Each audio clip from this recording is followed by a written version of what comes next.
As the world entered the 70s, territorial struggles prevailed. The Vietnam War continued to rage on, even though the end was very close at hand. The Middle East was still without a plan for the peaceful coexistence between Israel and the surrounding Arab nations. Terrorism became the modus operandi for certain factions, and Poland seized the torch of independence. Richard Nixon takes office amidst growing student protest. I know America's youth. I believe in them. We can be proud that they are better educated, more committed, more passionately driven by conscience than any generation in our history.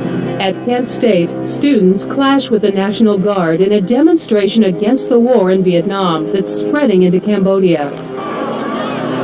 The most violent of student protests of the decade lasts 4 days and ends leaving 4 students killed when the National Guard opened fire. The murders even shocked the conservative silent majority. Nixon distinguishes himself with his foreign policy. The word détente, or release of tension, enters the American vocabulary. His first overture is towards China. He sees the Pacific as the world arena of the future.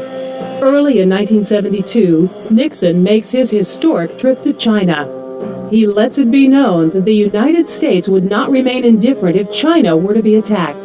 This new China policy paves the way for a possible peace with Hanoi. In his efforts with the Soviet Union, Nixon meets and negotiates with Brezhnev. The outcome of these meetings is an unprecedented number of agreements, among them prevention of accidental nuclear attack, arms control, U.S.-Soviet cooperation in scientific research, particularly in space exploration, and expanded trade between the nations. But Nixon's achievements in foreign policy would soon be overshadowed by scandal. In a word, Watergate.